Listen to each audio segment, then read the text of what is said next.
So yeah, that's another thing I'm mad at the rivet counters about. I'm mad about them driving people like Andy Hollis out of the industry. I'm mad at them for, helping kill Nova Logic style flight sims. Just a lot to be mad about. So I'm excited. I haven't played the original Comanche in a long time. Yeah, I mean, they were decently realistic, but not too realistic because they kept the focus on fun and accessibility and approachability. And yeah, they didn't try to be the longbows and the F-15s and all that. They tried to be a good time. They tried to be the action movies of flight sims, and they succeeded, I think. But as the 90s went on, and sims and rivet counters got access to more realistic sims like the Jane's F-15, Su-27, Longbow, and so on, they're like, hey, this is what we want. And fuck you if you want an arcade flight sim. I'm still angry at these people. That's one of the reasons I don't play DCS. Is because I don't want to give the rivet counters any kind of not praise or justification, but I don't want to give the rivet counters, like, I don't want them to feel like they won, you know what I mean? Oh shit, what was that? Do we have an airplane near us? Oh shit. There's an airplane right behind us. Okay, hang on. I don't know what kind of... It's flying below us. Hang on. There's a flogger right behind me. Is it following me? It can't see me, right?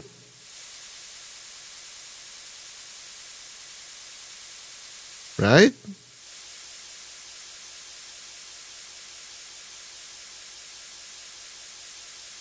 Shit. Okay, hang on.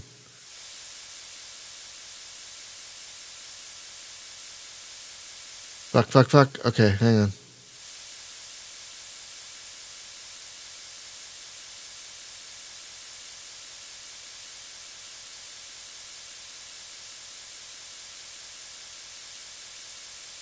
Okay.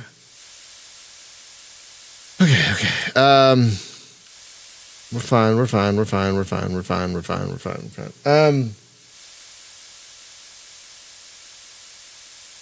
Yeah, the Delta Force games were great too.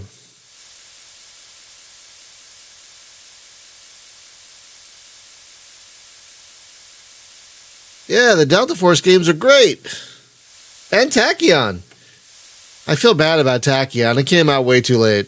If it had come out 2 years before, it would have been a monster hit.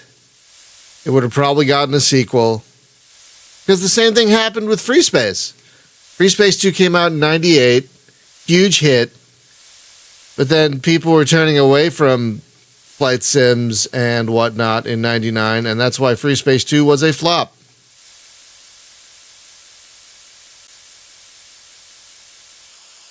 Okay, I gotta start turning toward my target here. I want to go around this mountain range. Okay, hang on. I'm just gonna...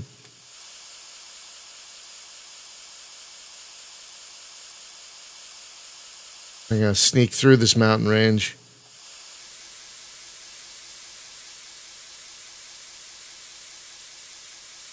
I don't like being this high, but I gotta get over these mountains.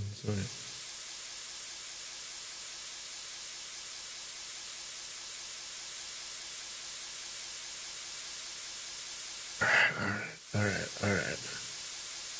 Okay.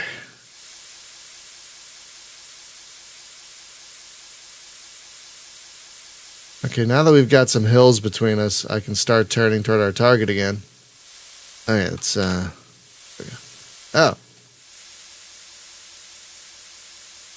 No wonder the carrot was going crazy. Okay, I've got some hills between them and me, so I should be okay to make this turn. Should be.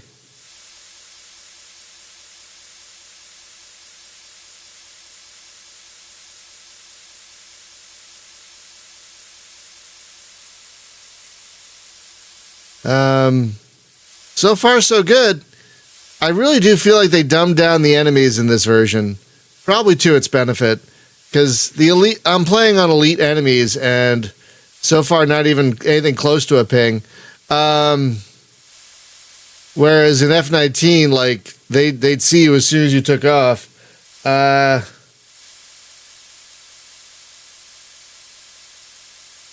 Okay, all right, so we're okay for now. Okay.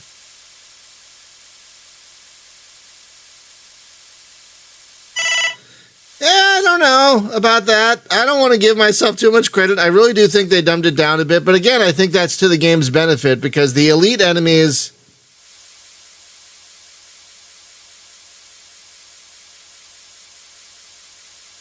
The elite enemies in F-19 were just too overpowered. They were too much. So I wouldn't be surprised if they dumbed them down a little bit. Don't want to fly into a mountain again.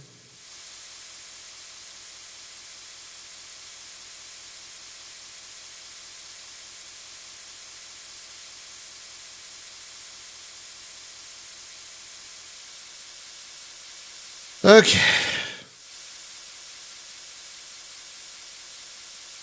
All right.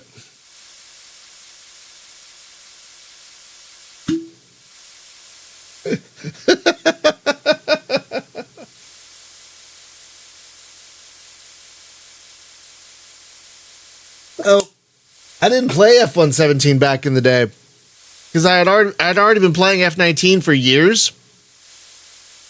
When this came out, and I'm like, why do I need this? I already have F-19. And I had played it for so much, I was a little burnt out. By this time, I was like, I'd been playing F-19 for years, and I think by the time this came out, I was heavily into Mega Fortress. So I was like, why do I need this? So I never played this back in the day, to my detriment, I feel, because I do feel I love F-19, but I think this is a better package. This is a better product. Because you have more content, it's better looking content, and again, I think it's a little more approachable because the enemies aren't as overpowered. So I think this is a better, package than F-19. I still say this is probably the best starter sim you could probably get if you can deal with the older graphics.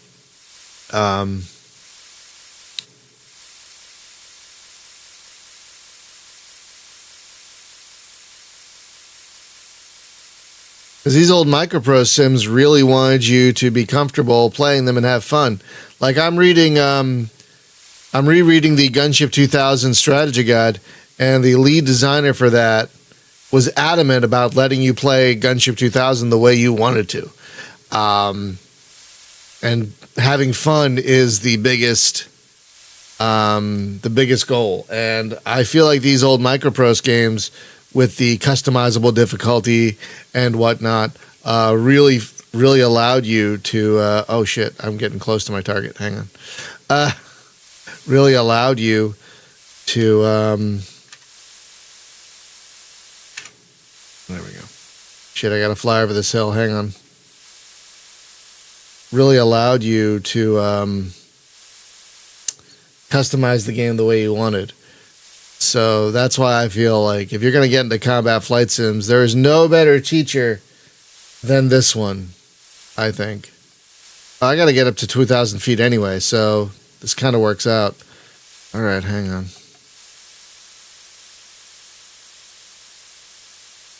Because the last time I flew at 1,000 feet and dropped a fuel air bomb, I got damaged, so I wonder what's in that hangar. Give me a lock. Come on, buddy.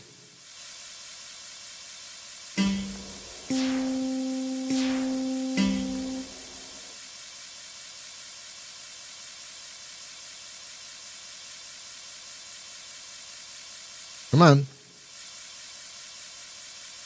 Come on.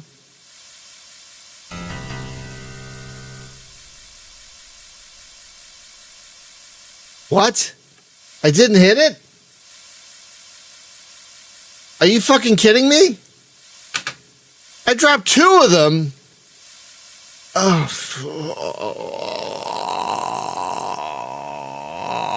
All right, hang on. Fuck me. All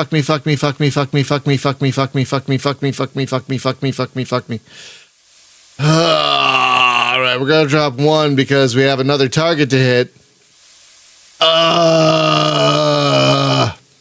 Apparently I hit other hangers.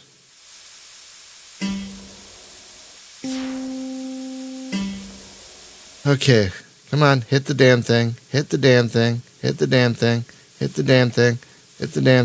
Come on. Hit it. I still have a lock. Hit it. You fucking...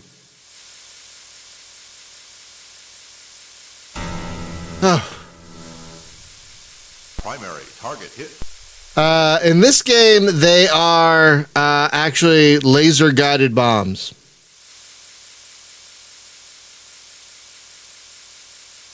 All right, now let's make our way to the next target. We only have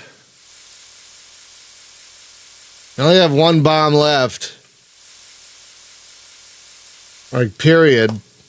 Like, yeah, we only have the 1 bomb left at all. Oh, yeah, shit. I gotta...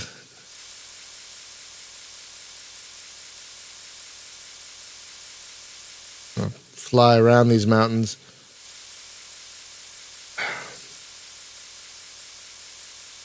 Yeah, so I dropped 2 bombs the first time. They both missed. So I had to drop 1 more. And so now I have 1 bomb left for our secondary target. And if I miss that one, that's fucking all she wrote. Okay, so we're going to stay high a little bit to get over these mountains here. God, that's annoying. Hang on. I did.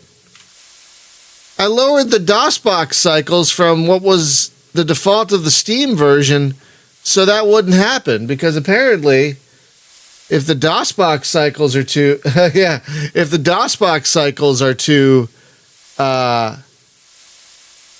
if they're too high, your bombs will miss all the time, apparently. And so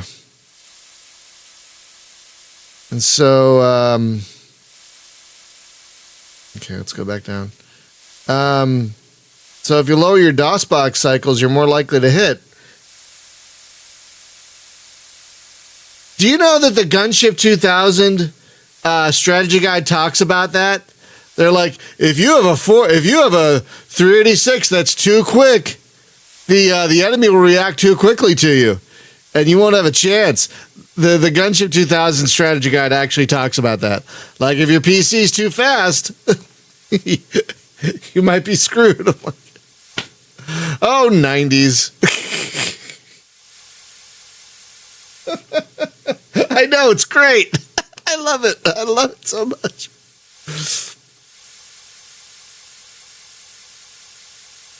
But I think of the strategy guy is like a 12 megahertz 386 is a little too slow, and the enemies might be a little choppy, but that gives you more time to react. A 40 megahertz 386 is too fast, and the enemies are too quick. What the? Oh, 90s. You were so fucking bananas.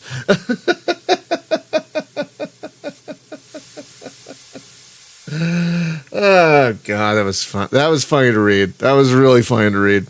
If you could track down a copy of the Gunship 2000 strategy guide that's affordable, I paid $50 for mine. It was a birthday present. That was $50. Worth it for me, but I can't say that for everyone. So, yeah, if you guys can find an affordable copy. Do I have to fly? Okay, I'm going to fly around this damn hill. Hang on. I'm going to fly around this bloody hill because fuck this. It's a great read. It's a great read. Yeah, it is a terrific read.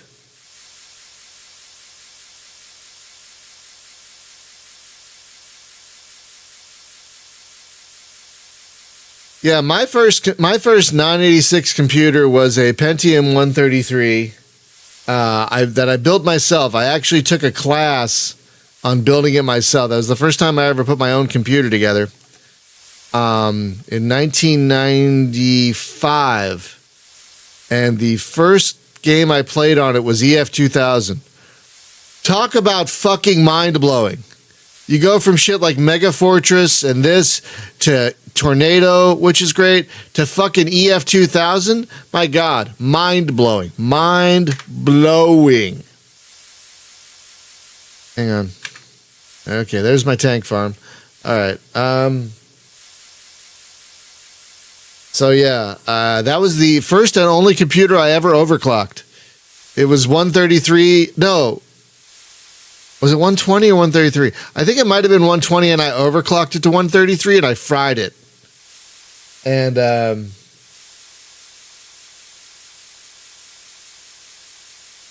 EF-2000 is not on Steam. You might be thinking Eurofighter Typhoon, which is a lesser game. That is on Steam. If you want a version that runs, get the one on Zoom platform. That one actually runs, I believe. But EF-2000, you got to use EF-2000 Reloaded to get that running. Okay, shit, I got to start climbing.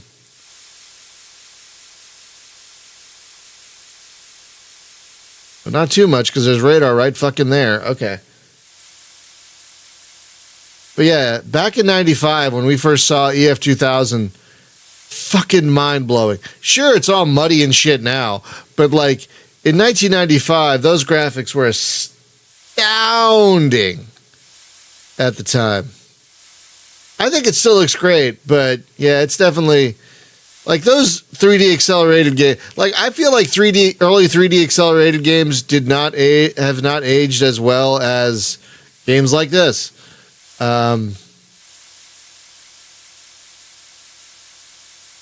We are going to revisit EF-2000 at one point. We have a ways to go before that, but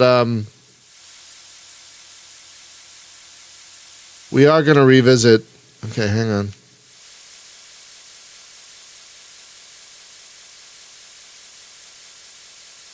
Come on, give me a lock. Give me a fucking lock. Give me a lock. What are you doing, man? Oh, shit.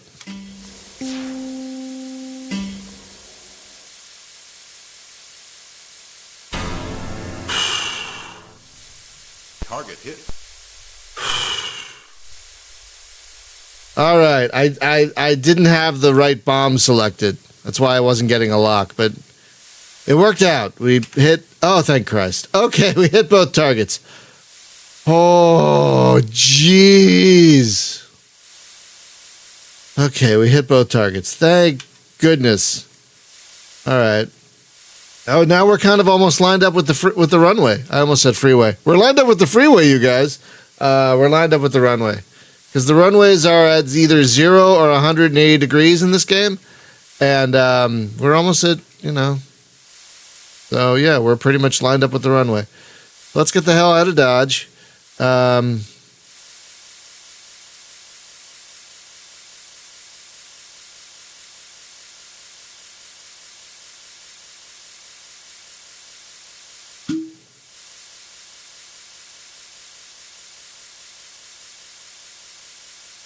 So yeah, I am really interested in revisiting Comanche, because again, that was another flight sim game thing with mind-blowing graphics back in the day. Those voxels in 1993, it kind of shows you how quickly things moved in the 90s, because this is 2 years before Comanche, and it looks comparatively rudimentary compared to a game that came out only 2 years later.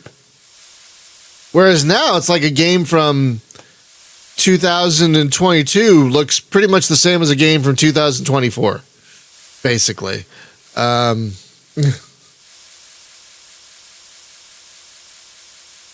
back in the 90s, things moved so fucking fast.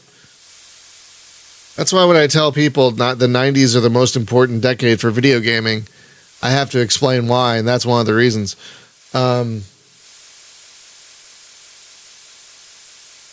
Like, just look at a game from 1990 and then look at a game from, like, 1999.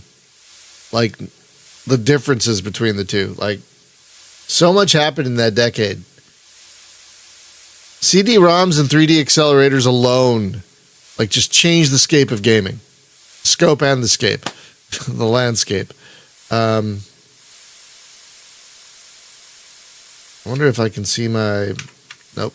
That's probably my runway right there. Where am I landing? Don Huang? Huang? I'm gonna stop trying to pronounce that.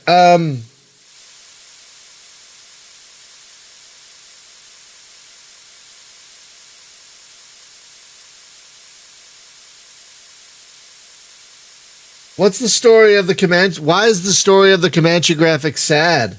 Bird, I don't know if I'm familiar. I don't know if I'm familiar with why that story might be sad. What's sad about it? There's my airbase. Yeah, let's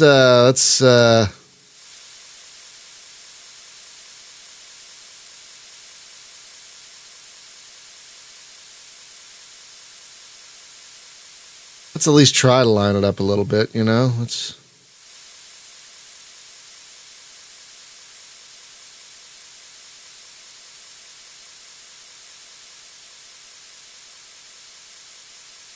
Okay. That's more like it.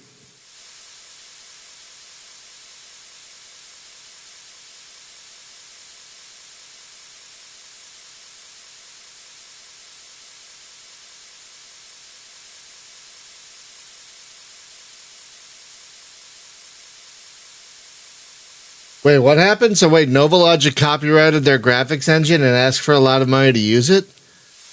Oh, that's a shame. I mean, copywriting it I get. That was an amazing engine, but like over asking for... No one's going to use it then. Can you imagine if they had... Oh, man. Can you imagine if they had copyrighted it and asked for a reasonable fee? Like, so many flight sims could have been using Novalogic's engines. Oh, God, that's dumb. Yeah, no, no, that's... Frick, that's dumb. That is just dumb. That is, that is sad. That is sad. They could have been in a gold mine. They could have been in a gold mine if you're right, and I bet you are. They could have been sitting on a gold mine if Cleared to land. if they had allowed themselves to license it at a reasonable price.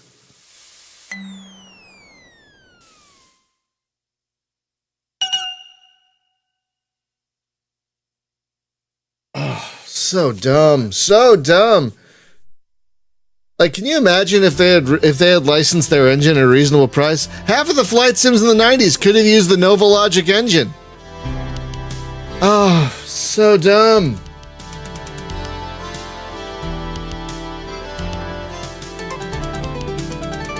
Oh, interesting. I don't know why this cracks me up, the slow thumb res. 331. 3 enemy ground installations. Good thing it's a conventional war. Yeah, you just don't get the good scores on a conventional war, because you don't get any points for being behind enemy lines.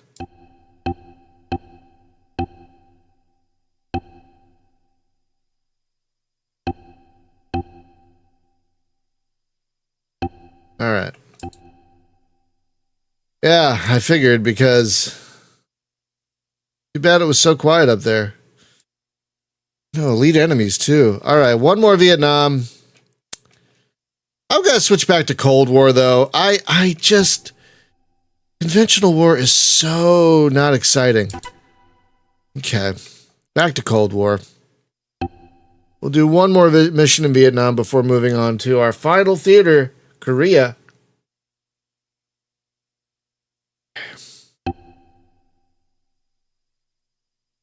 Oh, excuse me.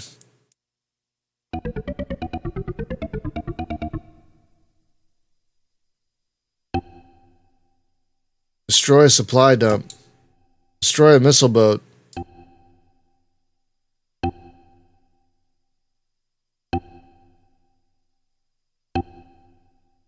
Wow, there's no radar at all along the way? Wow, all right. I'll believe that when I see it. 1,000 feet. Yeah, my ass. We're doing 2,000 and a harpoon. All right, we'll give it a shot. Why not? Caveways. All right. Well, Combat Flight Sim Tavern. You did say paveways earlier, so here you go.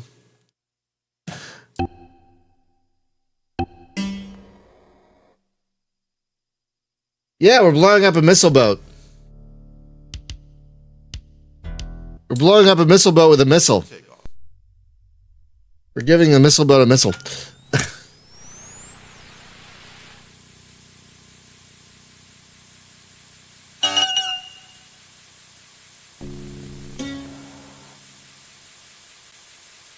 All right. We're going to have to be sneaky through the mountains.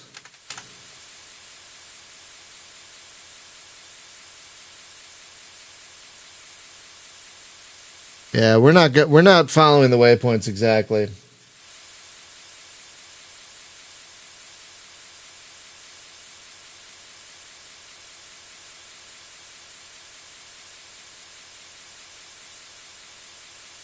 Yeah, I love the random number generator. I love the random number generator of, oh, these missiles might not be available at some point. So, okay, so wait. Okay, yeah, we got to head straight south because we're gonna try and come through these. We're gonna try and come through these mountain ranges here. So, yeah, we're not gonna head directly to the next waypoint. I mean, I could adjust the waypoint, right? I can adjust the waypoint. How do you do that? I've never actually adjusted the waypoints.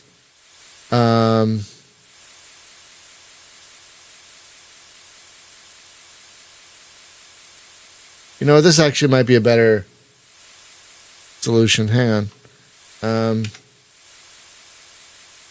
Yeah, I think this is what I'm gonna do. Okay. Yeah.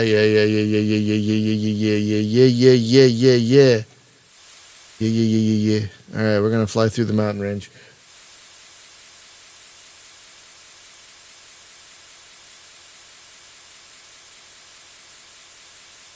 Yeah, sometimes I'll be like, oh, we're just out of these, you know. It's definitely more prominent when you do a campaign in Gunship 2000, but it also happens here too. Like sometimes I'll be out of something and you'll highlight. It's like, we're not getting them until Tuesday, you know. It's yeah, that is a thing. Add a little bit of, not realism, but a little bit of, oh, we're in an actual conflict and we might run out of stuff every now and again. Supply chains, am I right? Okay, anyway.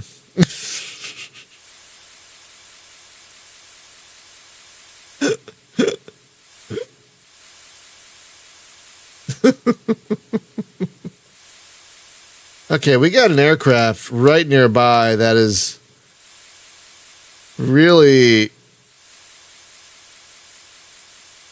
yeah, that bastard right there. What do we have? What do we have over there? A yak. Okay, they got pretty good radar apparently. They're also very close.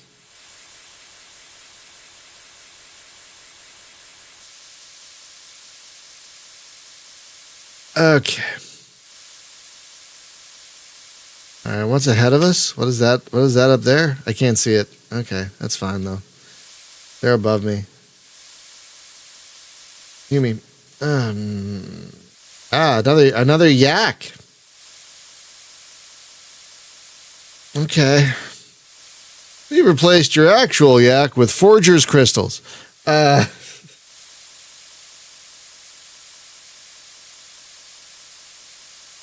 Sorry. I'm mostly sorry for that.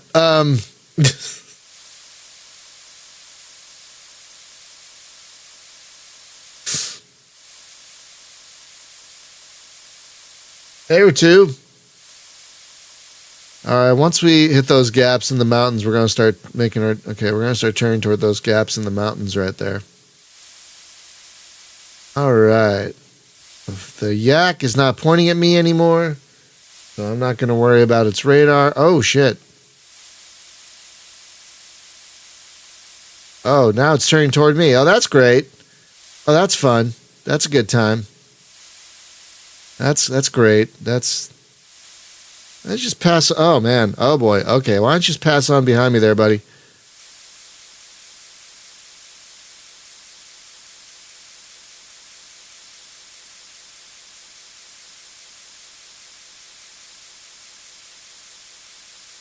Okay.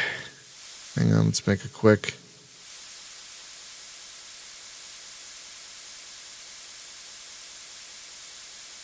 All right, now we're turning more toward our target. All right, now we'll go through these Now we'll go through the mountain range a bit. Yeah.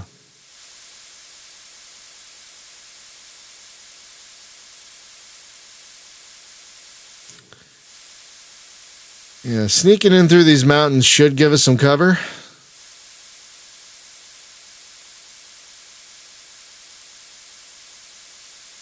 We're going to have to climb over the mountains near the end anyway to get to 2,000 feet to drop the bombs.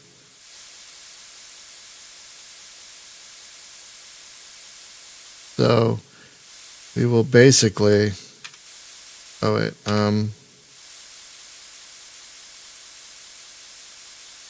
We will basically just sneak through the mountains here. I much prefer the Cold War. The sneaky approach is more fun, and you get more points. Because in the Cold War, I've said this before, but in the Cold War, you get points for just being behind enemy lines. Whereas you don't get that in the conventional war, and I'm not sure about limited war.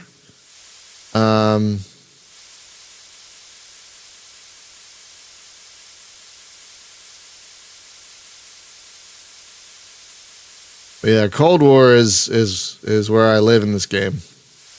Always Cold War. Just get more points that way.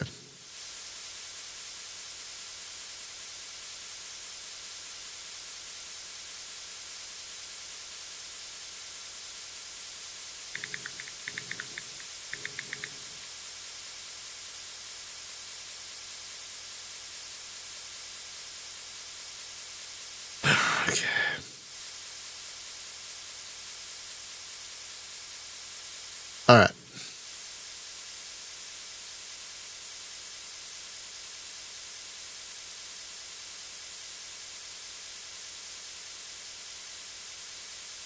Who knew Vietnam had so many mountains?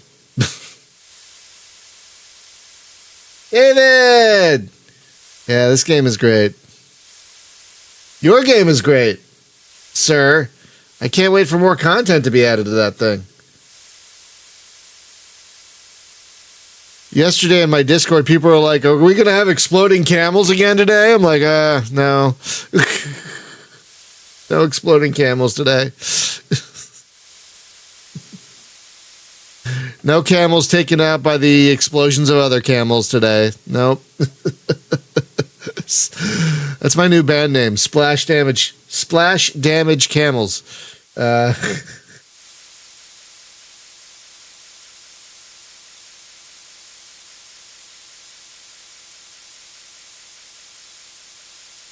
All right.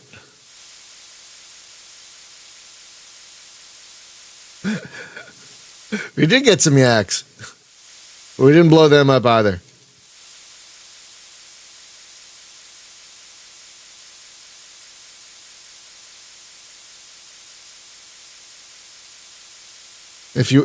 I do love how they give you the option to take the other F-117 in this game, which has a gun and can do air-to-air missions.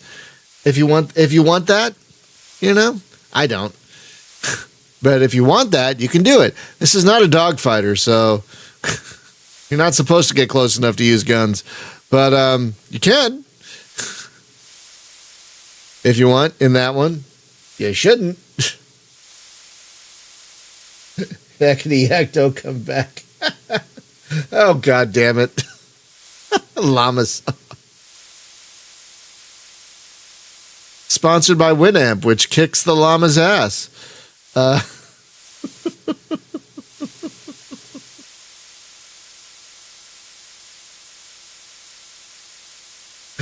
Fighter pilot.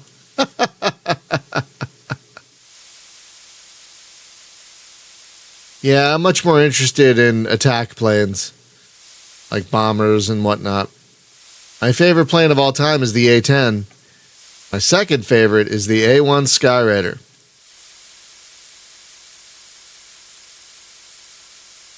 I wish there was an A-1 Skyraider sim, but there isn't. I think you can play one in Fighters Anthology, maybe. There might be one you can mod in Strike Fighters 2, maybe. But yeah, we never got an A1 sim.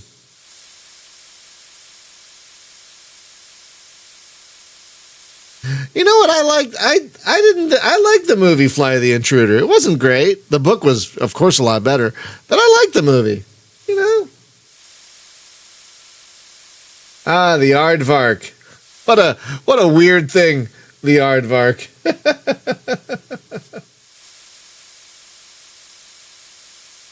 What a weird thing that movie. What a weird plane, the fucking Aardvark.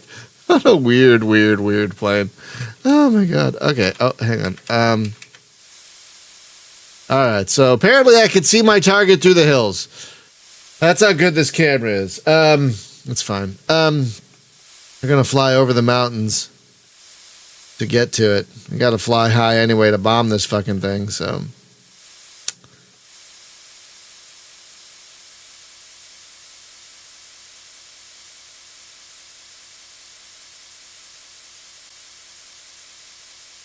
Yeah, I mean, if someone, it's not specifically an airplane movie, but if someone made me watch either Fly the Intruder or Bat 21 with Danny Glover and Gene Hackman, I would choose Bat 21 any day. Gene Hackman's my favorite actor, but I also love that this guy, it shows the bravery of those pilots flying those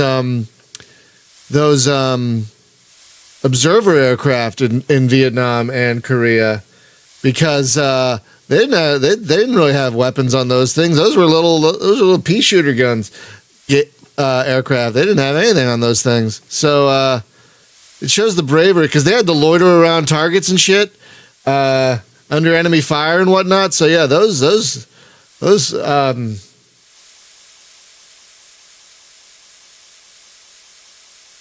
Yeah, I don't know how accurate that movie is, but I love it anyway. How hard do we have to fly over this goddamn mountain here? Jesus Christ. But yeah, I love Bat 21. I would watch that any day over I love Fly the Intruder also, don't get me wrong. But, all right, now we're too high. Go back down to... No, I love them both. I'm just saying, if I had to watch a Vietnam era movie with airplanes in it, I'd probably choose Bat 21, but probably because I love Gene Hackman. I mean, I'm biased because I love Gene Hackman so fucking. Okay, hang on.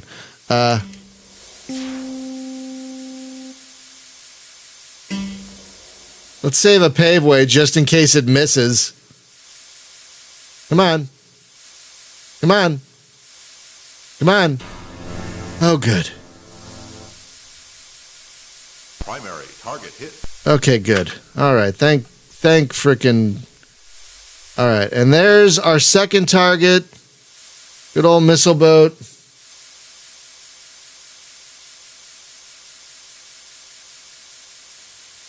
Yeah, oh, wow. Like, lock on right from jump. All right, hang on. Boink. So why do we get a missile camera with the Mavericks, but not with the Harpoon? That's fine, whatever.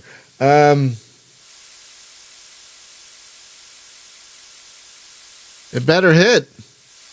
I don't think I can use a paveway to... I have one paveway in case things go horribly wrong with the Harpoon, but we'll see.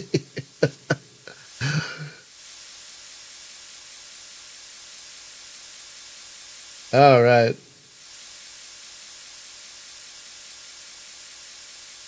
Yeah, I didn't think Bat 21 was. There we go. Target hit. I didn't think Bat 21 was very accurate, but it's a great movie. But again, I am biased by my I am biased by my love of I am biased by my love of Gene Hackman. I could watch Gene Hackman in anything, and have.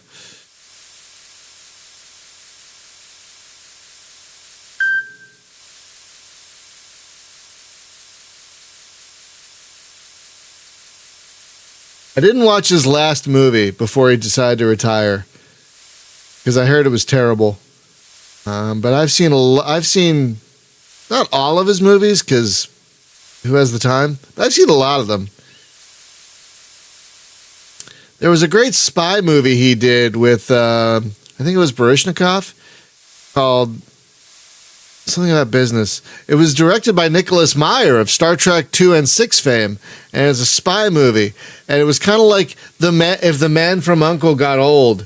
Oh, God, what was that movie called? It wasn't Risky Business, but it was something like that. Not a great movie, but a fun movie to watch. Because it was fun, because Gene Hackman and Mikhail Baryshnikov had great chemistry. What is that movie called?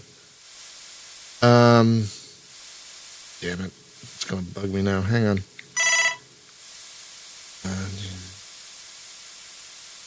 Gene Hackman. I'm so sad he's retired from acting, but I get it. Oh, I still need to see Mississippi Burning. Oh, I've never seen that one. That reminds me, I need to see Mississippi Burning. Okay, here we go.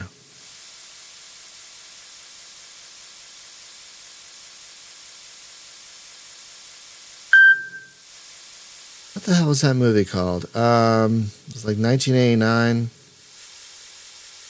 No, it wasn't Loose Cannons. It was 1990 something, maybe. Company Business. That's what it was called. Company Business. PCU? I've never seen PCU.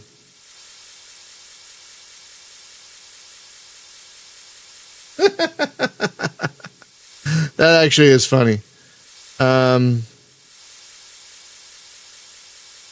Oh, I forgot there was a movie called Geronimo, an American Legend, made in 1993.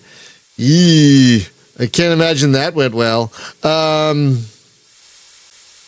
Birdcage, Extreme Measures. I haven't seen all of these. Like, I never saw The Chamber, but I've seen a lot of these. Yeah, I gotta remind myself I need to see Mississippi Burning.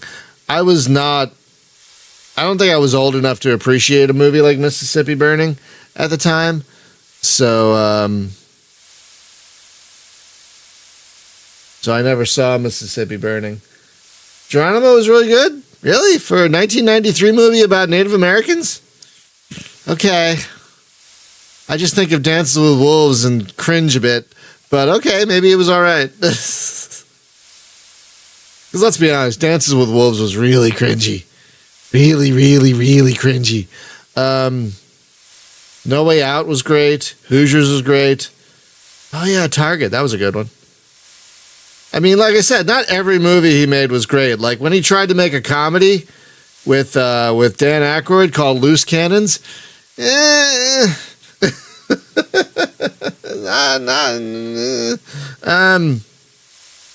yeah, wasn't really big into comedy.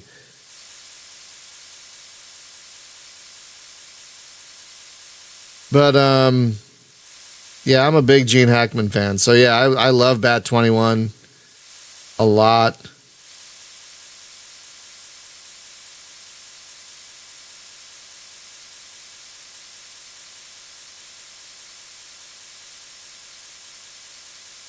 I never saw The Replacements because I don't give a shit about football.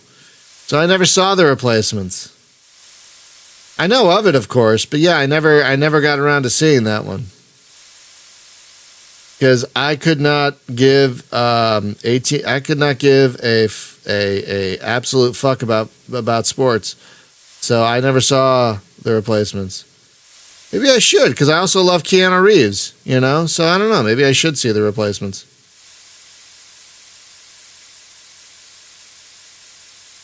Yeah, I've even seen Heartbreakers.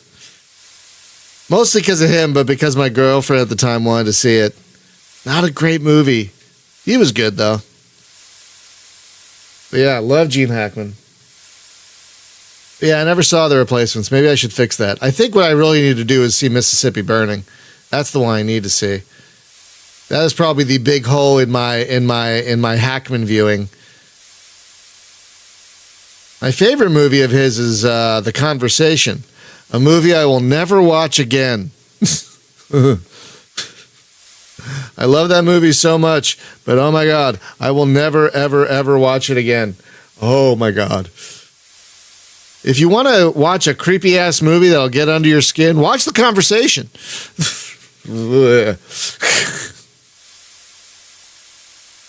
God, that movie creeped me the fuck out.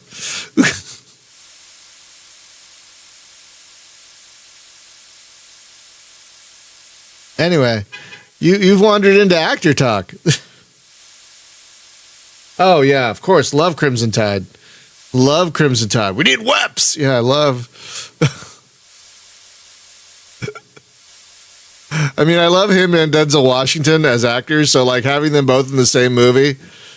And then you add people like Viggo Mortensen on top of that. Like, Jesus Christ, what a tour de force. That soundtrack, too. Oh, my God. That fucking soundtrack. Just fucking legendary. Oh my God. I love Crimson Tide. Love it. My brother-in-law, we found out recently, had never seen Hunt for Red October or Crimson Tide. So we showed him Hunt for Red October. So I don't think we've shown him Crimson Tide yet. My wife will not watch Crimson Tide because of the drowning scene. So I'll have to try and watch that one just with him and me.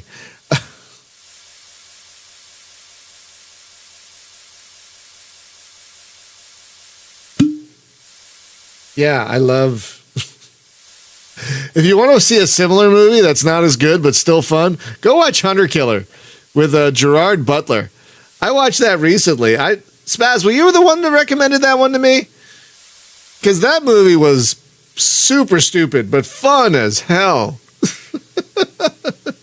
And had kind of Crimson Tide vibes to it a little bit. It was trying to be a million things at once, and it mostly succeeded. Yeah, that movie's great. It's so dumb, but it's fun.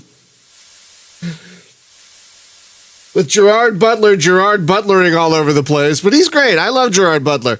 He has found himself a niche in acting in shit action movies, but it seems to work for him.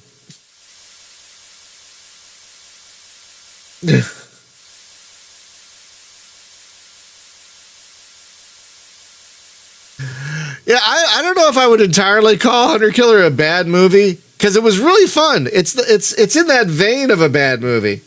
But it's not actually a bad movie. It's a fun movie, but it's in the vein of a bad movie.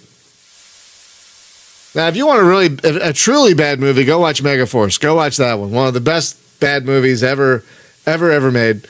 But yeah, Hunter Killer was so fun. That was such a fun movie. Thank you, Spaz, for that recommendation. What a stupid fun movie that was.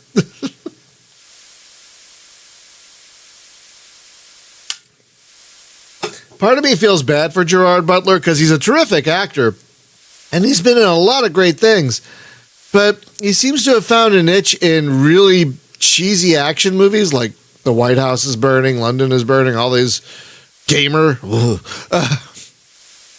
But at the same time, I love Gerard Butler. He is such a great actor, and it doesn't matter how stupid the movie is, he puts his all into it. But he's been in good movies too, like the Ralph Fiennes adaptation of Coriolanus. Holy shit, that's an amazing movie. If you guys haven't seen that and have even a passing interest in Shakespeare, go watch the Ralph Fiennes adaptation of Coriolanus. Oh my God. Oh my God, it's so good. Yeah, I love Megaforce. I was lucky enough to snag the Rift Tracks version of Megaforce while it was on sale for 3 fucking seconds. And I showed it to my wife. It was great. The Wolf's Call. What's that one? Never heard of the Wolf's Call.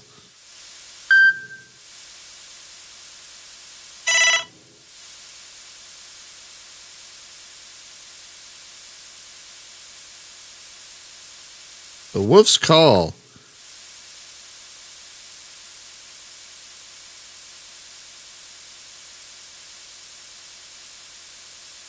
All right. Another submarine movie, which I've never heard of. Oh, it's a French submarine movie.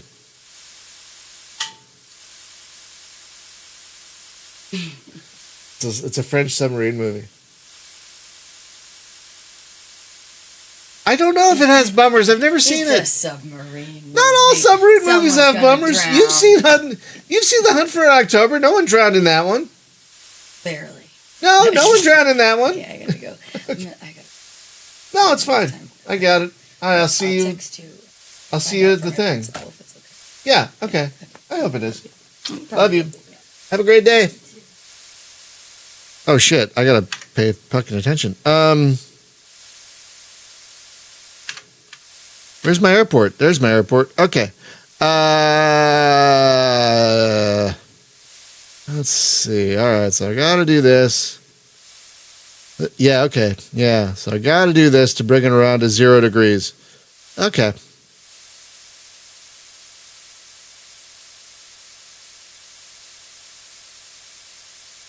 You know what? I tried to watch Down Periscope a little while ago, and it doesn't hold up as well as you'd think.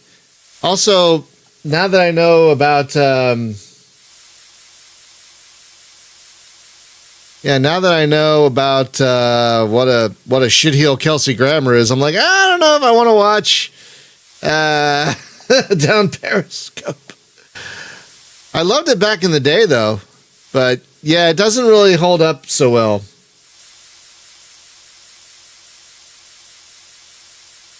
Sadly. What was that other movie Kelsey Grammer was in with Carrie Elways about the M2? It was an HBO movie, but it was really funny. Can't remember the name of it. But that was a good movie. But Down Periscope, yeah, I tried to watch it recently. We had back when we were doing themed movie days several years ago, we did a Submarine Day. And we had Hunt for October, and we had Crimson Tide.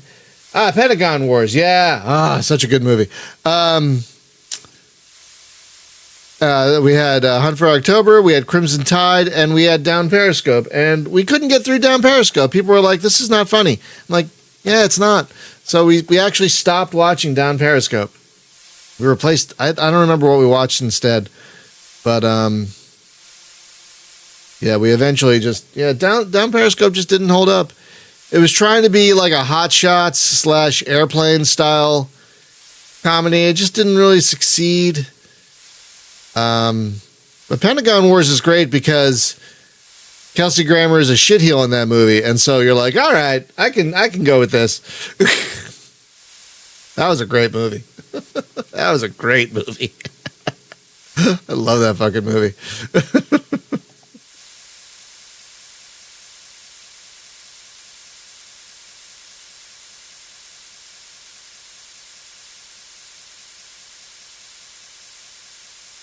And lined up with the runway. I love it. Love it, love it, love it.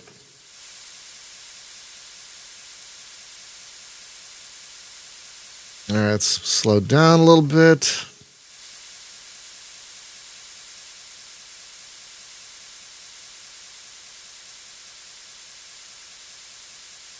Didn't they make a movie about a stealth fighter called Stealth or something? That looked really stupid? Or was that another movie about a super futuristic fighter plane thing? Cleared to land. I think Jamie Foxx was in it. What am I thinking of?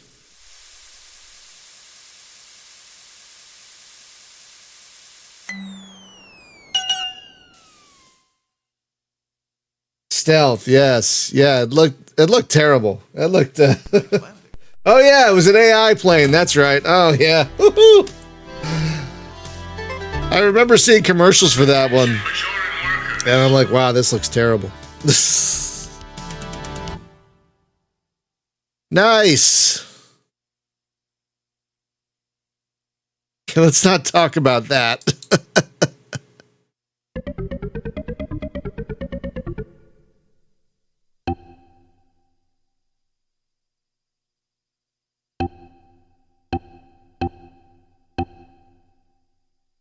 Okay, we're doing okay on time, so we can now move on to Korea.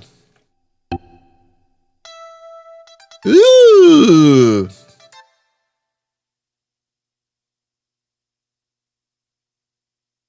All right, now we're going to move to the game's final theater, Korea. What does it say? Korea in 1997. Wow, we're going to fly stealth missions in the north against North Korea, the USSR, and China. Wow, I love these near-futuristic war scenarios that they came up with back then. Like, we're going to have to deal with North Korea, the USSR, and China at the same time. What? No,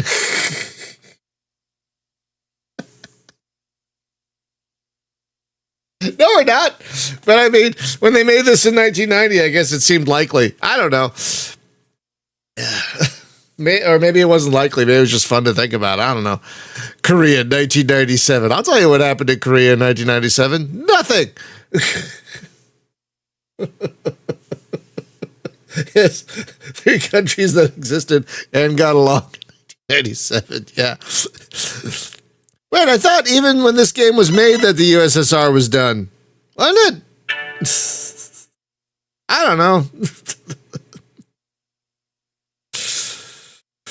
Maybe when they made the game, the USSR was still a thing. I don't know.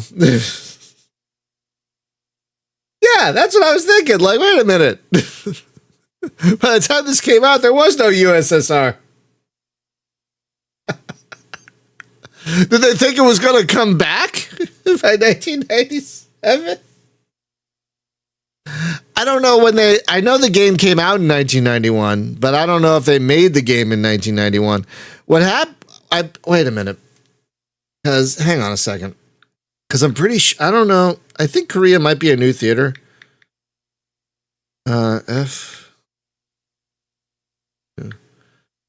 Okay, so hang on. So I know...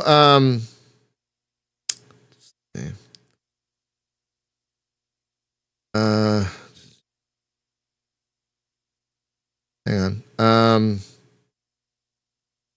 I'm trying to remember if Korea was one of the theaters from F-15 Strike Eagle 2. And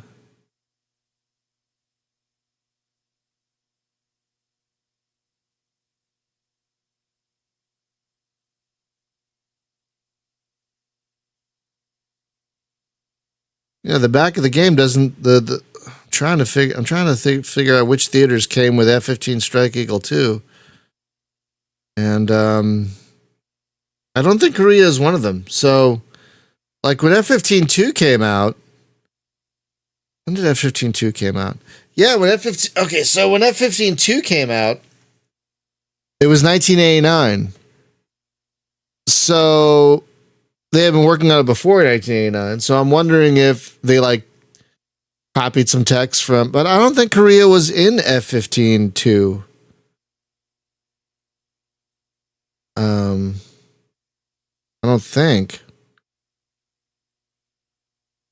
I don't know. Anyway.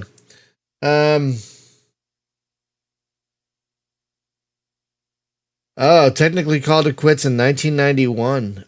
So the Berlin Wall fell in 89, I think. And then, okay.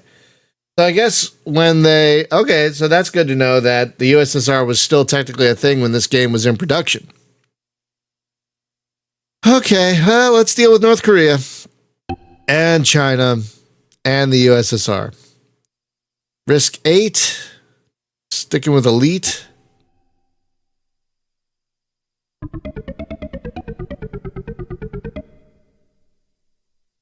Apart from where? Chin Chin. Photograph a missile boat. Photograph. Okay, so I'm going to pass my secondary target before my primary target. That's fun. What are we looking at for radar here? All right, that missile boat will be a problem. Because it's got Doppler radar. But since we're going to be flying, we're going to be skirting it, we might be okay. All right. Camera and a harm. Yeah, that sounds good. Let's go.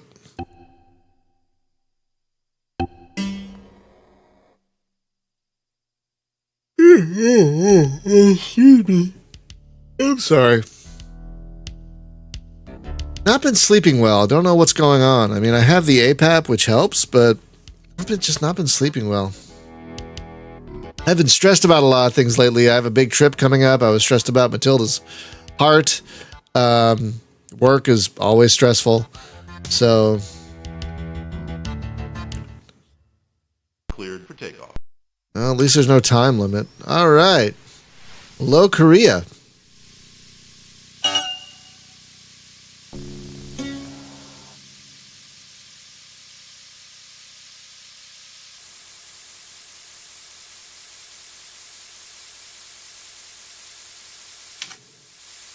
All right. I really do enjoy that we're going to be passing over the secondary target before the primary target. So we can just, do one on the way to the other. Ah, thank you, Chris. So Korea was a whole new theater for this game. All right.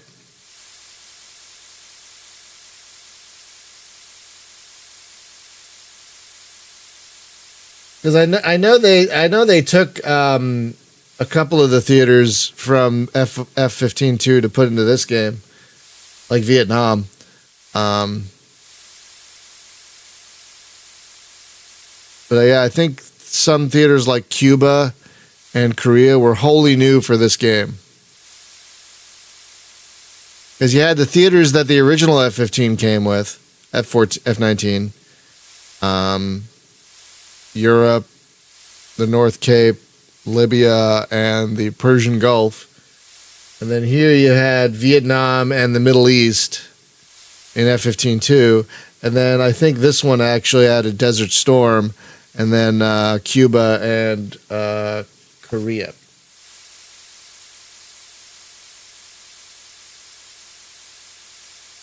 I've been exercising more. I've set a goal to get a certain amount of steps and activity minutes and activity calories every day, and I've been hitting that goal. So I've been moving more. I've been exercising more. I don't think. But the thing is, my wife also exercises, and she's not sleeping well either. So I don't know if it's something to do with our bed. We haven't flipped the mattress in a while. That might have something to do with it, or something else. I don't know. But neither of us have been sleeping well, so it's not just me.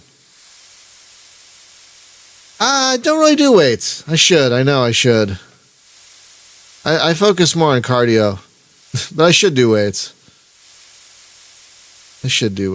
All right. Wait, can I see my secondary target already? I think I'm about to be able to.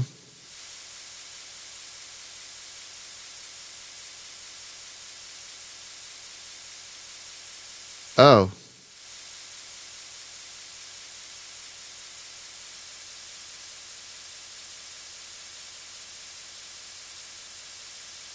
Bench press the cats.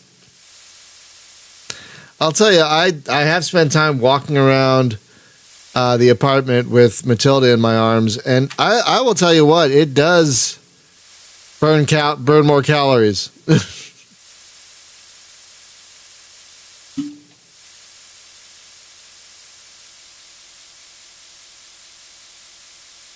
I would have to catch Lizzie in order to pick her up. She does not like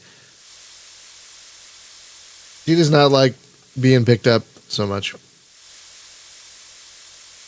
Okay, so I think how far are we from our target?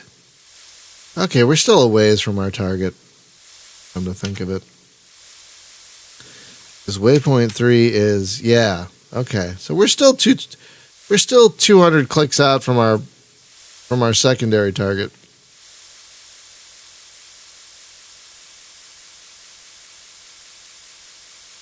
Oh no! I'm sorry, Chris. I don't know what that was.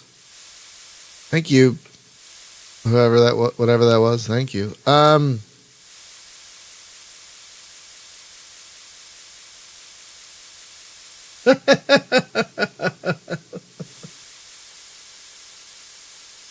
Yeah, that's pretty much our Lizzie as well. She is tough to catch.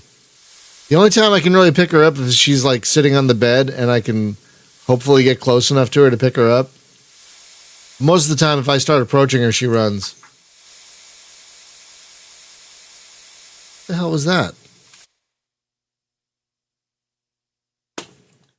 What was that? Oh no, what was that? You okay? Hi, Lizzie. What are you doing? What was the noise I just heard? Okay. Is that right? Okay. I heard a weird knocking, and I'm like, my wife's not here. I don't know what that was. All right.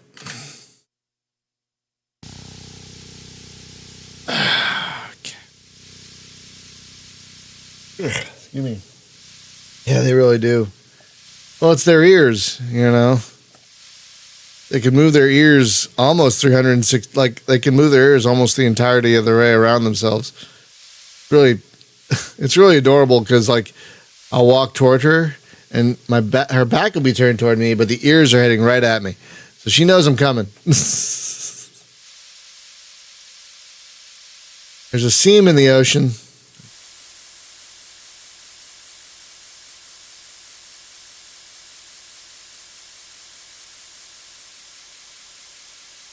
All right, what's that? Is there something up ahead? Okay. Internal radar warning receiver, yeah. All right. Shit, what was that?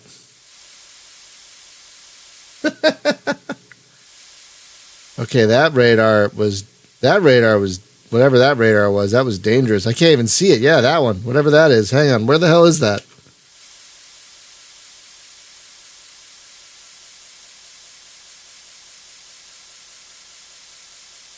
Shit. Yeah, okay. It's to our kind of 8:30. It's kind of 8:30, 9 o'clock right there. And that's a powerful radar. But hopefully if I stay low like this, we should be okay. I hope.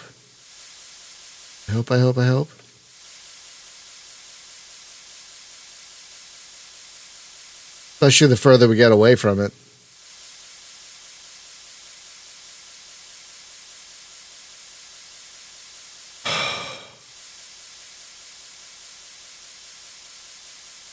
When you think about the dynamic way these little worlds are built, because each of these missions is its own little world, and they're dynamically built for each individual mission, which is really fascinating.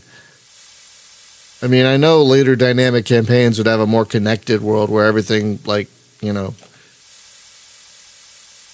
is one continuous thing, but I kind of like this method too, where each world is a little bit different. Oh my God. Oh, Jesus. Each world is a little bit different.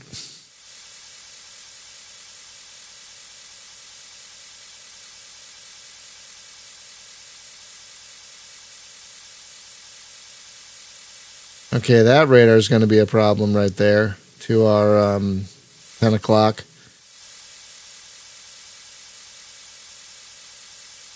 Oh, shit. Yeah, look at that.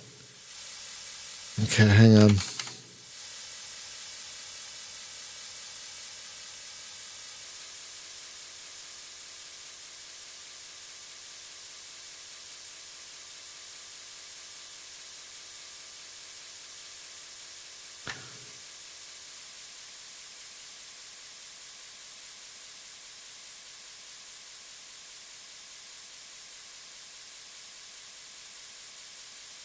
I'm slowing down to lessen my visibility.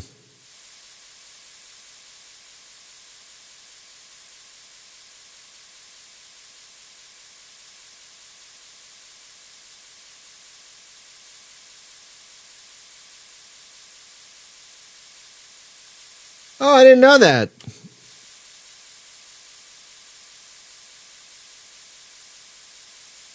That's pretty cool. Combat Flight Sim Tavern.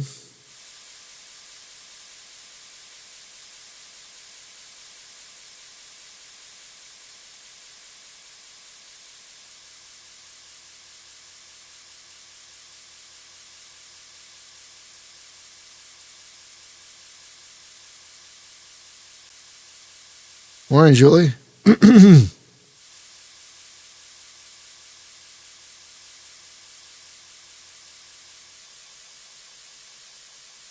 Okay, that radar to my 9 o'clock there has not gone off again. So maybe we're going to be okay. I don't know. That was really close to detecting me. Very, very close. Wow, that radar on the other side of the mountains must be really powerful if I could see it from the other side of the mountains. My gosh.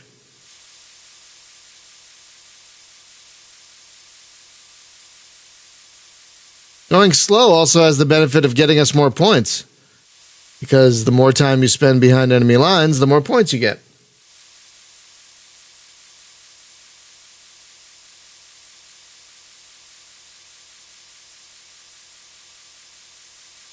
Yeah, I wonder if I could see my...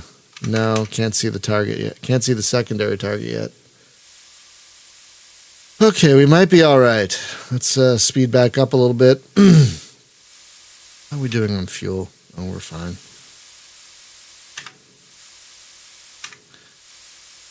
We can't see our target yet.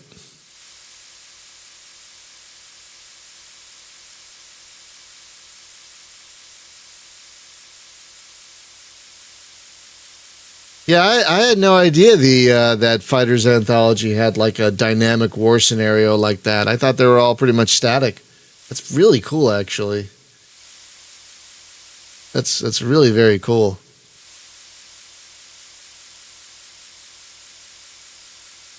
Just further cementing Fighters Anthology as my favorite Jane's game.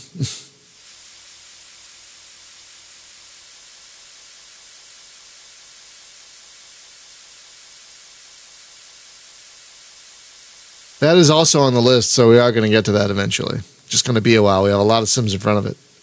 We're going basically chronologically. We did take a step back to do this one.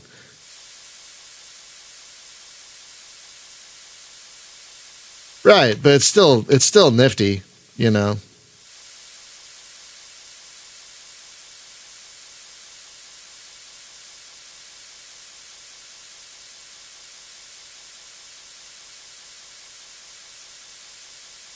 But yeah, I think for this one, each world is generated for that specific mission. That's why the radars are different every time, you know, for example. So I think what it lacks in continuity, it makes up for in feeling really alive. I think this game does a great job in... No, Fighters Anthology was all the Jane's flight sims. Well, first it was U.S. Navy Fighters, which wasn't Jane's, and its expansions, and then eight Advanced Tactical Fighter and all of its expansions. So Fighters Anthology is... Wait, it had LHX as an Easter egg? Really? Wow, I didn't know that. That's funny. That's really funny. Yeah, so U.S. Navy Fighters, and that became U.S. Navy Fighters 97. And then, yeah, Jane's ATF. Yeah, with ATF Gold, all that. And, oh, hang on. Shit. Hang on, I gotta take a picture. Come on.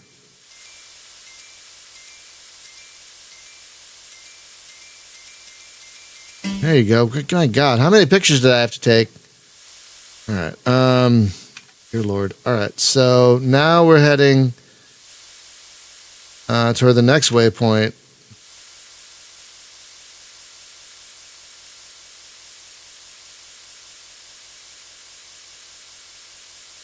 Yeah, it's true. You can't run out of film, at least. I think that was 13 or 14 shots.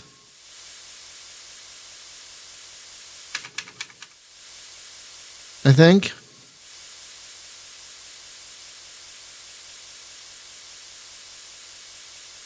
Ah, and there's the missile boat.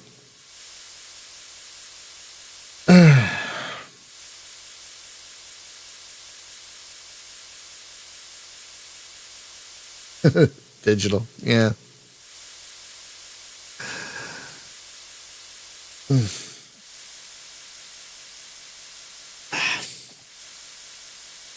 All right.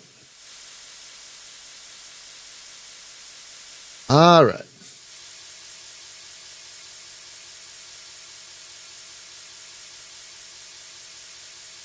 Yeah, don't they have to put a ton of film in those old reconnaissance cameras?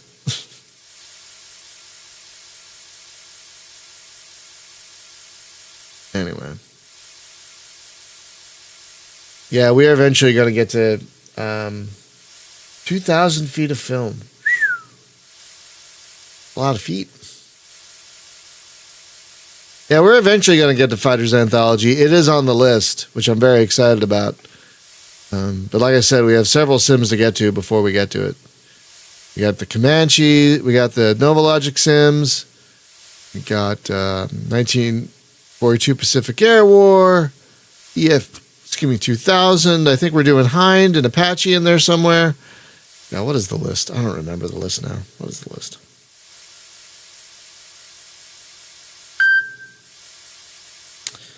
Ah, yes. I recently added Simcopter to the list. Oh, shit. Hang on. Fuck. Okay, hang on. Take the goddamn picture.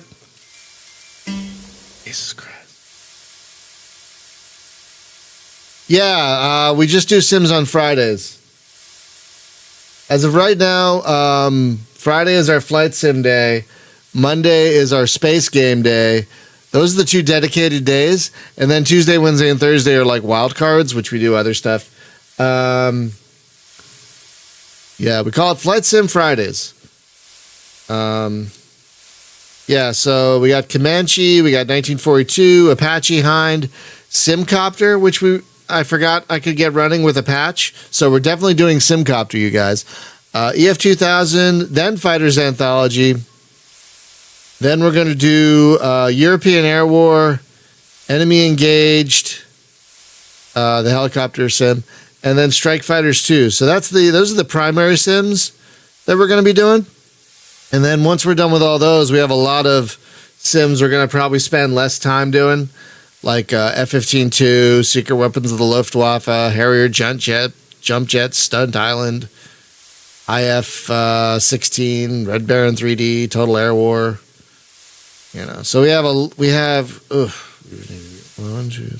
5, 6, 7, 8. We have like 11 or 12 sims coming up on our primary list, and then 1, 2, 3, 4, 5, 6, 7, 8, 9. Like 14 sims on our secondary list.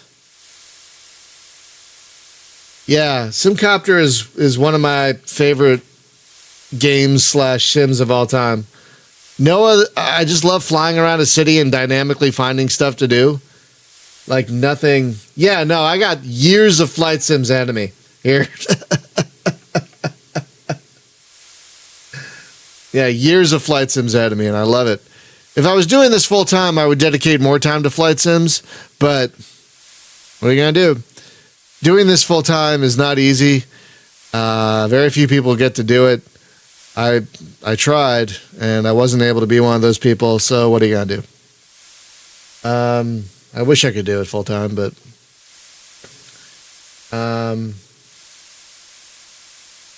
yeah, oh god, the fact that you can import SimCity 2000 cities into Simcopter, just amazing. Just amazing. So I don't know if you know, but there's a patch out there, let me find it for y'all, called Simcopter X. No, X, Simcopter X. I don't know how this guy does it.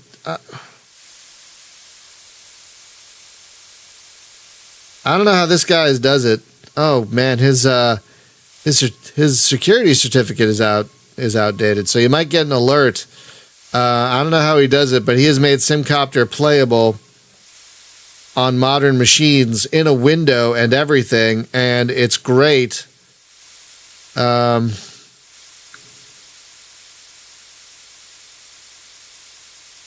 So yeah, you can totally load up Simcopter again. Oh, you want to post it in your Discord as well? I can post it in your Discord as well. Hang on. I'll post it in the general Flight Sim channel. Here we go.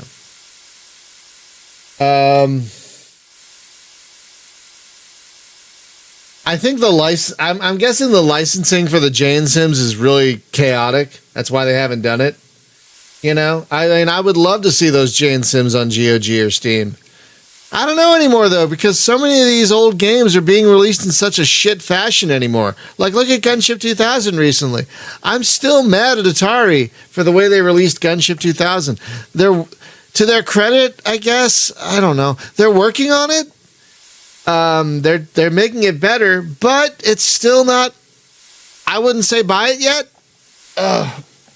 Amazingly frustrating. So I don't know if I can fully trust Steam and GOG anymore to get this stuff right. You know, I'm not going to tell you exactly where to get abandonware, but you can find abandonware. I would suggest do that for a while, because I think Steam and GOG have really been like dropping the ball on getting these old games out. But it also depends on who's doing it. Like, if it's Night Dive Studios, like I think they did this one, they do a better job of bringing these old games to Steam and GOG than Atari's been doing. And the Resurrected Microprose is also doing a pretty good job of it too. So it also depends on who's bringing it to Steam and GOG. But like, I've just been getting really fed up with shoveling an abandonware copy of something on Steam and GOG and claiming it's their own. It's like, no. It shows no respect for these older games. See, Chris, I'm going to go the opposite tack. I prefer the lighter survey sims of the Jane series. Fighters Anthology is my favorite. I love USAF, World War II Fighters. You know, I prefer the survey sims to the more realistic sims in the Jane's line. But I love all those too. I mean, I played all the Jane's games. Well, I didn't play Fighter Squadron because apparently that wasn't very good, and it wasn't like an actual Jane's game. They just kind of slapped the Jane's name on that one. But I never played that one because apparently it was terrible. But I have all the other ones, IAF and everything. I don't know if I could play IAF today with what's going on over there. I don't think I could. Yeah, I wish I had the space to have a legacy PC. Like, I wish I had the space to have a legacy PC. To get all those older games running. Like right now, I've got them running in like in a virtual machine, but like they're stuttery. Like I got USAF working the other day, but it's so stuttery, which is a shame because I would love to revisit it, but it's so stuttery. Mig Alley also. I tried getting I got Big Alley working in I think it's 86 box, but like it's so stuttery. Hang on. Are you gonna put a? Hang on. Let's see.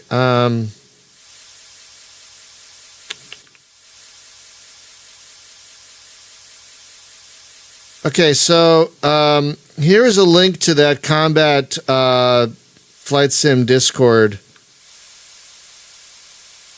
Right there. I just joined that recently as well. It's a great little community. And here's a link to our Discord, which we also have a Flight Sim channel, and we talk about Flight Sims all the time as well.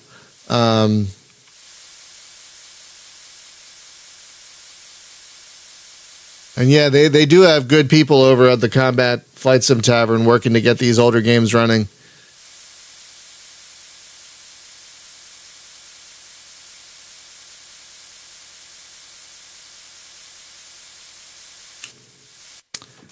Hang on a second.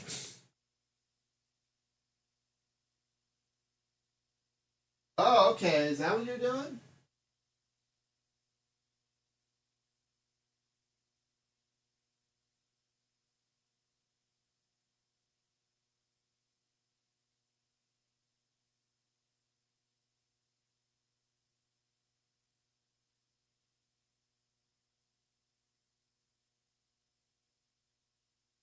So I was hearing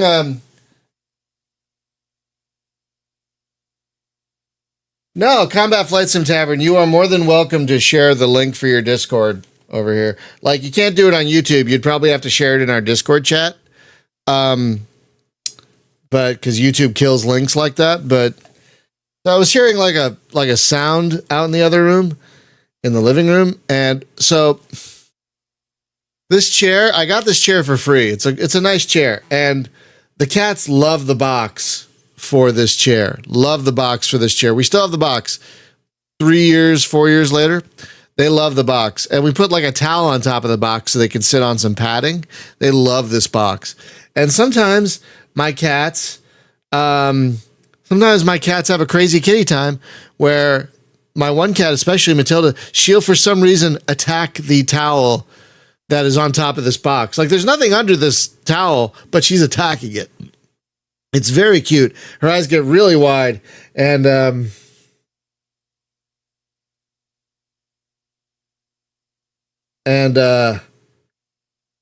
exactly.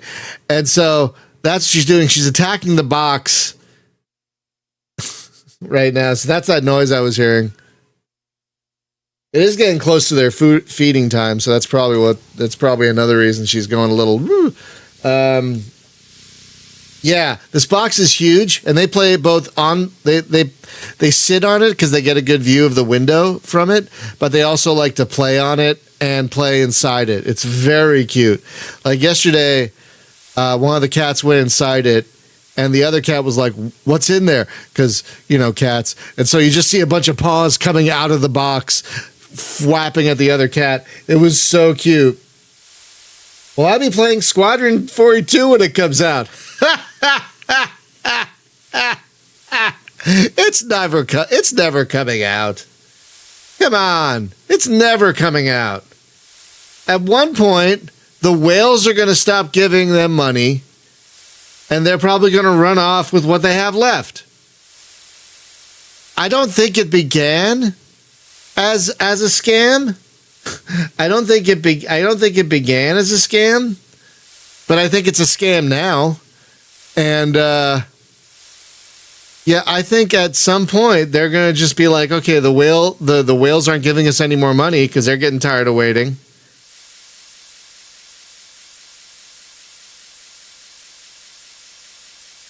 Yes, Matilda? It's yeah, you know what? Part of me I built this PC about 6 years ago thinking, oh yeah, this PC is going to run great, Star Citizen great. And it's like, no. Long gone are the days where you built a PC for Wing Commander.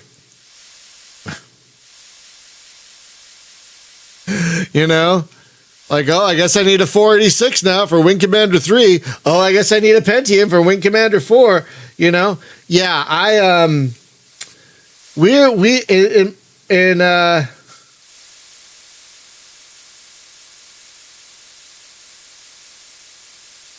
you built your first. I built a PC in 06 for Oblivion. That's what I built a PC back then for. Or was it 05? 05 or 06. But yeah, we're not all anti-Star Citizen around here, but me personally, I am very anti-Star Citizen. I think it's become a scam at this point. And I think the only people keeping them afloat now are these whales that'll pay $5,000 ship that doesn't even exist in the game yet, using mechanics that haven't even been implemented in the game yet. Yeah, I think Star Citizen is a big scam at this point. And anyone, I hate to say this, but I think anyone still giving them money at this point, a decade later, just deserves what they get. Like, all the warning signs are there.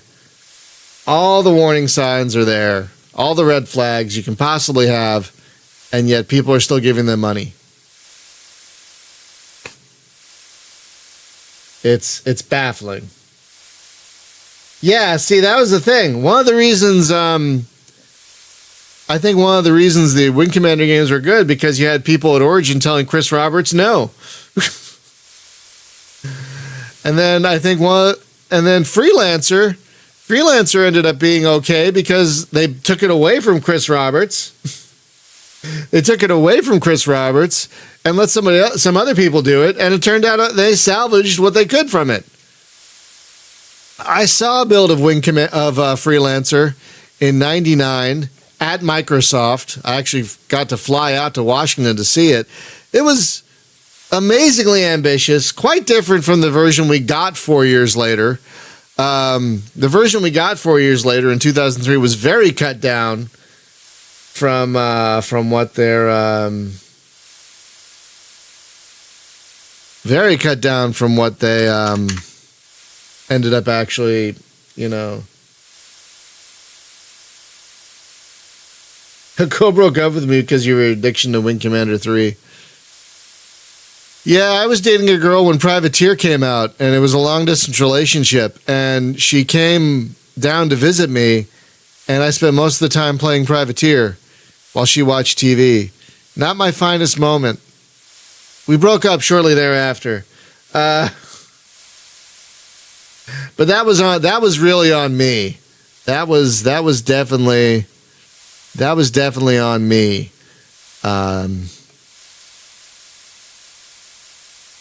It never would have worked out in the end anyway, but I could have done a much better job of being a fucking adult. But I was barely an adult back then, so yeah.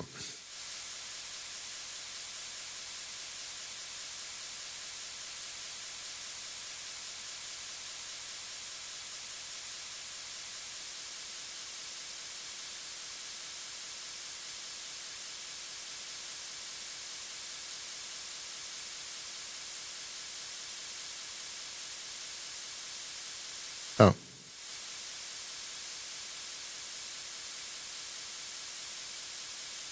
I was 20. I was 20 and when Privateer came out, and yeah, I don't blame her either. I didn't have a car either. I didn't really have a job at the time, so yeah, I was not that much of a catch. And the fact that she drove hundreds of miles to visit me and I spent most of the time playing a video game, yeah, not great. Not great.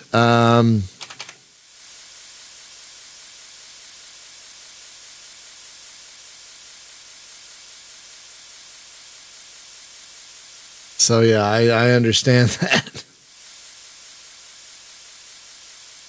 Yeah, she was very right to break up with me, and I hope she's doing well. I completely lost track of her. I have no idea if she's okay. I hope she's okay. Oh shit, oh shit, oh shit, oh shit, oh shit, oh shit, oh shit, oh shit, oh shit, oh shit, oh shit. Hang on. Cleared to land. That was a terrible landing.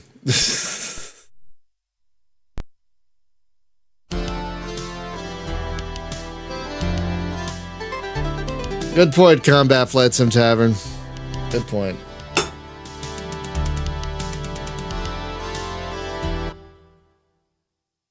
All right.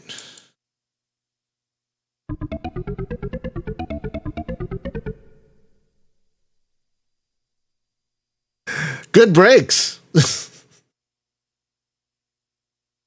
Very good breaks. Very, very good breaks.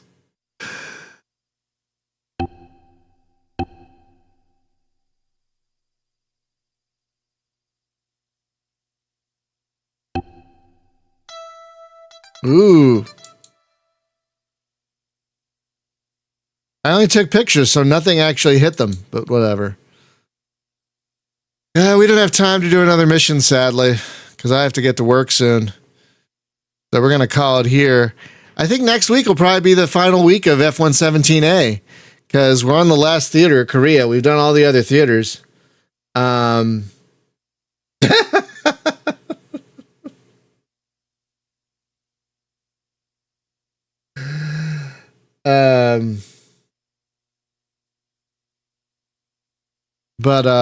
Yeah, I think next week will probably be the last week of F-117A. And then we'll move on to Comanche. Very excited about Comanche. So that's going to do it for today and for this week. Thank you for hanging out with me as always. I always appreciate seeing you guys. I hope you all have a wonderful weekend. Be safe, be well. Please take care of each other. Get your flu shots and your vaccines, COVID vaccines, if you haven't already. Please, we're still in a pandemic. Please, take care of yourselves. Wear your masks. Take care of each other. Thank you, as always, to our patrons for literally paying for things like Restream, which is very expensive but worth it. And with that, we will see you back here next week. What are we playing on Monday? I think something just something just came out. I can't remember the name of it. Between the Stars. That just hit 1.0 yesterday after a very long period in early access. 6 or 7 years, I think. But yeah, that just left early access yesterday, so we'll be playing that on Monday. So have a great weekend, everyone, and we'll see you back